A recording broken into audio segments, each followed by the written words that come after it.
আসসালামু আলাইকুম। দেখেন আমাদের কালা মুন্সি কাকা আলহামদুলিল্লাহ ভালো মাছ পাইছে। ও উপরে চলে যান, উপরে চলে যান, উপরে চলে যান, উপরে চলে যান, উপরে চলে যান কাকা।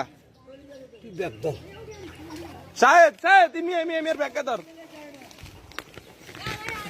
ধর ধর ধর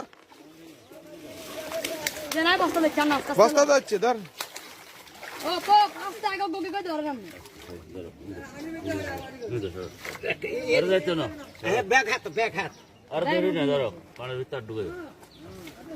অনেক বিশাল বিশাল মাছ।